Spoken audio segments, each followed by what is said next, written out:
Hello everyone, and welcome back to my monthly member question and answer stream, where as a token of appreciation for the support that my channel members provide, I offer them an opportunity to get in the chat and ask questions. I have no questions that were asked on my community post before this stream, so if you have questions, get them in the chat soon, while I continue to waste time until we hopefully get some questions. If you're not currently a member, but you do have some questions you'd be interested in asking, well then consider becoming a member. In the meantime, while I give you all a chance to put some questions in, I want to talk about something that's a little bit frustrating to me.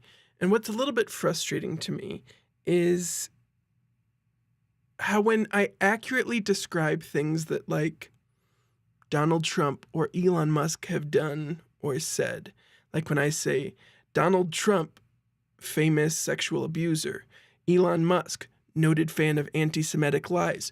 Those are both true and well-supported statements about each of those men. But when I say them, people who are talking with me, people who are conversing with me, people who are reacting to me when I say that, feel as though I've said something inappropriate about these men. So I've done something untoward or unfair by accurately describing the things they have chosen to say and do. And that's confusing to me. If we can't accurately describe what some of the most powerful people alive do and say, then what is the fucking point of anything? So that's one of my thoughts I had today that I'm going to share while we're waiting to see if any questions come in. Another thing I want to talk about, completely unrelated, but if you find it interesting, you should keep an eye on my D&D channel.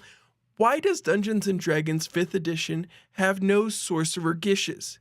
You can play a Bladesinger Wizard and get an extra attack at level 6. You can play College of Swords or College of Valor Bards and get an extra attack at level 6. You can play War Cleric and be able to use your bonus action to attack to kind of get you up to 2 attacks. Why is there no Sorcerer Gish? They have the Constitution saving throw proficiency, which is perfect. Already, people don't play sorcerers because they don't get enough sorcery points to make them fun. And so, like, why not give them a Gish? Let them be kind of a Mage Slayer, using like Quicken Spell to get your thing off before you take your attacks, using Subtle Spell to be like a Mage Slayer type class, where you're like Subtle Spelling your counterspell so that another caster can't counterspell your counterspell.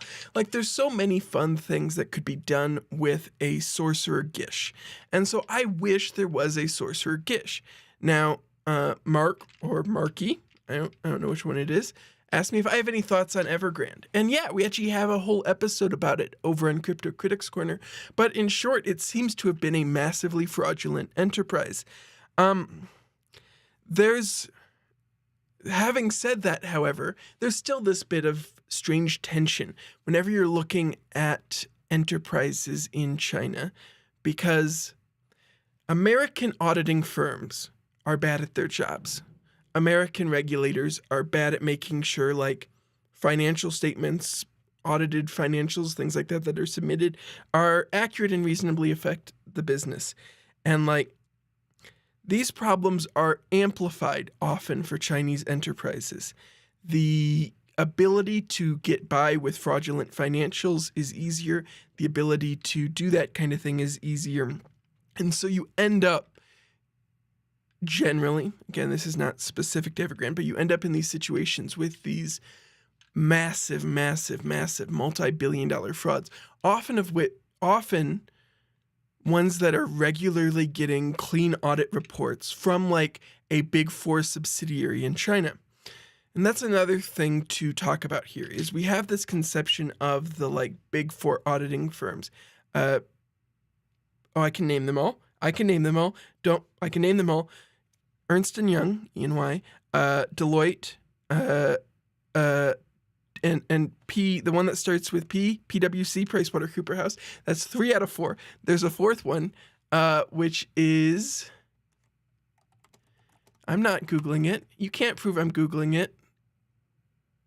KPMG, how did I forget KPMG? That's embarrassing. So those firms already have a lot of problems, and I would recommend our Crypto Critics Corner episode with Francine McKenna if you're interested in that topic. But their international subsidiaries regularly put out significantly worse work than the already deeply flawed and conflicted work the American firms are putting out. And so that's just part of it, right? Is that it's easier to maintain highly fraudulent financials for a long time in that ecosystem.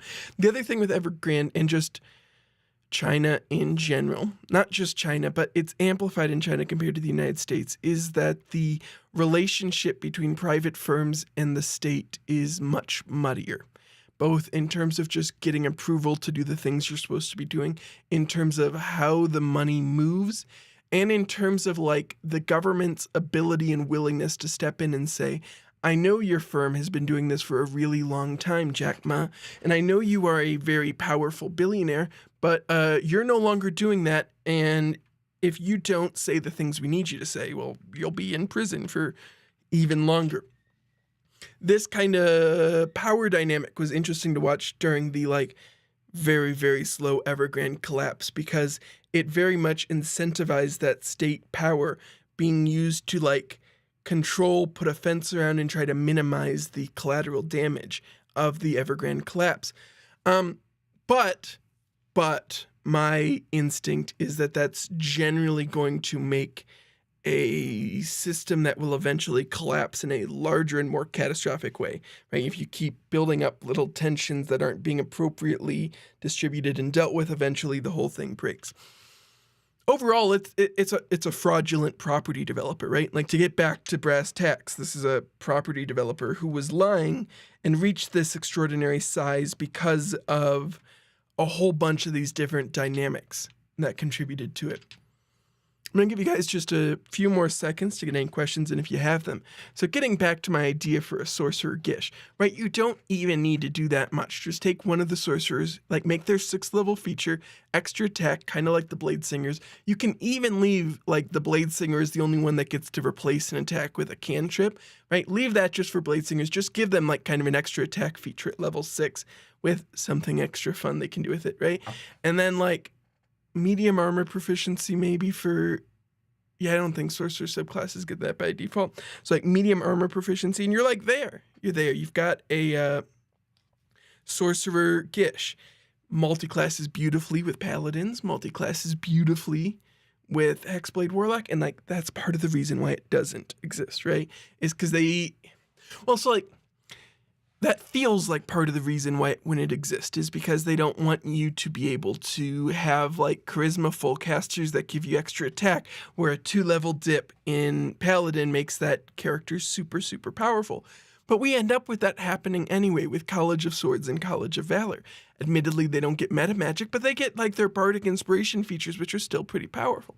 Overall, this is to say that I want to make a Sorcerer Gish class, and we'll probably publish it on my D&D YouTube channel at some point.